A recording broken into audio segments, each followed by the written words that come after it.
Up next, we are talking leadership, faith, and the fight for Georgia's future.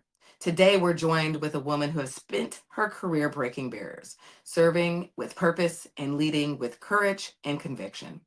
Mayor Keisha Lance Bottom is a fifth generation Georgian, a mother, a wife, and a public servant who has led through some of our country's most defining moments in recent history. From serving as mayor of Atlanta to serving as senior advisor to President Joe Biden in the White House. Now she's answering the call once again, stepping forward as Higher Heights recently endorsed candidate for governor of Georgia. She's committed to delivering steadfast leadership and real results for working families across the state. Her vision centers on expanding Medicaid, keeping communities safe, investing in education, and ensuring every Georgian has the opportunity to not only survive, but in fact, thrive. Mayor Bottoms, we are so honored to have you with us today. Well, first of all, thank you so much, Glynda. It's always great to see you. For me, it was waking up the day after the November election, the last presidential election, and like so many people, just being so disappointed with where how things turned out, and just anticipating all that we would experience with this new administration. And so I find myself praying about what I would be called to do in this season. What would that election mean for me personally, for my family, my community, for my state, for our nation? And unfortunately, all the awful things that I thought would likely happen, we are seeing so much of it come to pass. And after a lot of prayer and thoughtful consideration, I made the decision to get back into the ring. I view the political season as sort of a tag team. I give the example of watching wrestling. We used to call it wrestling when I was a kid, and you would see the tag teams. And one person would go into the ring, wrestlers number one and number two. One would go in, then one would tag out and take a break, and another person would tag back in. And for me, it's about tagging back in this season and leading in the way that I know how to do best. I was mayor of Atlanta for 3 years under the first Trump administration. So I know what it means to have strong leadership, and I know how necessary it is during times like this. We are living in some of the most politically toxic and racially divisive times of our generation, with the current administration's attacks on our rights, from concerns about the economy to voting access. How do you plan to navigate the climate and protect Georgians' freedom while keeping people hopeful and engaged? Yeah, and we see the Voting Rights Act being dismantled before our eyes. So I remember during the time that I served as mayor of Atlanta under the first Trump administration, saying to our team, God bless the child who's got his own. So I mean, it means that we're going to have to be thoughtful about what our project 2026 looks like. What are the things that we will be able to do at the state level to counter so many of the things that are happening at the federal level, making sure that we are looking out on behalf of our communities, that we're being thoughtful, that we aren't just being emotional, but that we are planning, that we too are playing the long game. And for whether it's stepping in with funding for our community health centers, or helping to make sure that our teachers have what they need, that our students have what they need, that people in our state who need access to health care have what they need, that small businesses are shored up. When you are in a state that has nearly a $15 billion budget, that gives you a lot of leeway, and it's going to mean that we're going to have to be thoughtful, and we're going to have to work together with our partners to make sure that we're able to stand in the gap during these very, very challenging times. And it may also mean that we have to fight it out in the courts.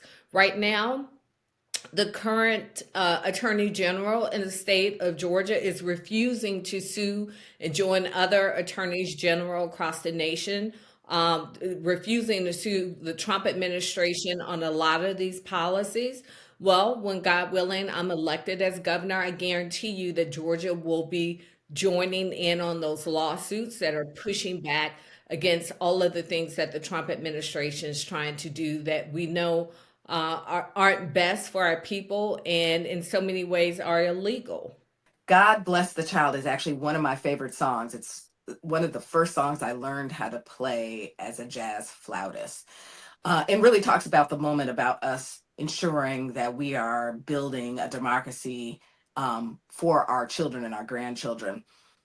Georgian voters are faced with a lot of challenges right now, from rising cost of healthcare, gaps to public safety concerns. As you are traveling across the state, what are you hearing from voters and constituents about what the top issues that are facing their families and Georgians across the country, and how will you tackle it as governor? Yeah, Glenda, you're absolutely right. And there's a reason Marjorie Taylor Greene is even pushing back against the Trump administration on things like healthcare, because that's an issue. Access to healthcare is an issue that transcends political parties. So as I'm traveling around the state, I am hearing the same things over and over. People are concerned about their economic stability. They are concerned about access to health care. Georgia is one of 9 states that's not expanded Medicaid. So we have 300,000 people, even before the big ugly bill, who don't have access to health care. 49% of the employees in the state are employed by small businesses. They are being hit directly by tariffs. Our school systems throughout the state, in many places, they are the largest employers in the state, but we are experiencing teacher shortages. That's why I'm proposing no income taxes, state income taxes for our teachers. I think that our community colleges and our technical schools should be free to all students. So these are issues that transcend community, they transcend political affiliation. I saw it when I served in the White House as we invited people into the White House from across the country. These are quality of life issues that people want to see their leaders do better in creating policies to make sure that their families are able to thrive.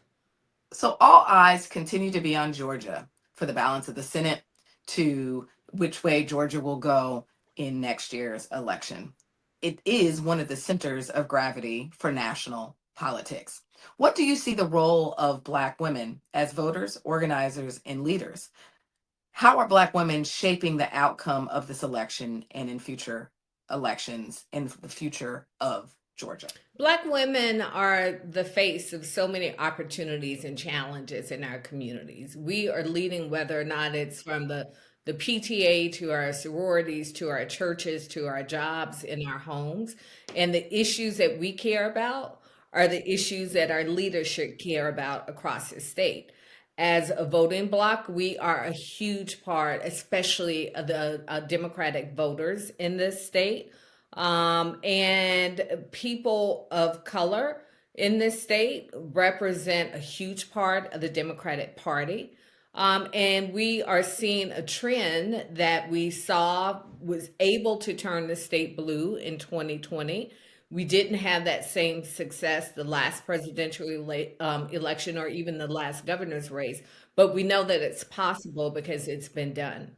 I work with a group called Battleground Georgia in 2020. We targeted 100,000 African American voters who did not turn out in November to get them to turn out in the runoff. We were able to get 76,000 of those voters to turn out. So it matters. It matters how Black women vote. It matters how communities of color vote. And it matters how people who care about this democracy and care about the future of our state vote. So we're talking to everybody, we're listening to everyone. But what I know is that the voice of African American women really is unmatched in the Democratic Party. And if we don't stand up, take our seat at the table, hold on to what we know to be true in terms of what our communities want and what our communities need, then as a party and as a state, we're going to be in a lot of trouble. So I know, there's a hashtag resting It's okay to rest, but then we still got to get up and vote. Mayor Keisha Lance Bottoms, Higher Heights endorsed your candidacy because you're consistently showing what it means to be hashtag Black Woman Lead. What message do you have to women watching today who are doing the work in their communities, sometimes quietly, but powerfully, at a moment where we feel fatigued? What is the message around hope? What is the message around what should we be doing individually and collectively to continue to move forward? Yeah, I would just say it's okay to get fatigued. It's okay to get tired. It's okay to rest. Speaking But of then hashtag there's Black Women also a Lead, I got time for that. This next action. one. And I would just say to black women across this country, just don't grow weary in well doing. Our voices are needed. We represent our families, we represent our communities, and we Mhm. still matter in this process. And if it means that you have to take a step back during this season, maybe you're not leading in the same way that you used to lead, then that's okay. That means it's time for others of us to step up and step in. But the absolute worst thing that we can do is to give up and believe that we don't matter.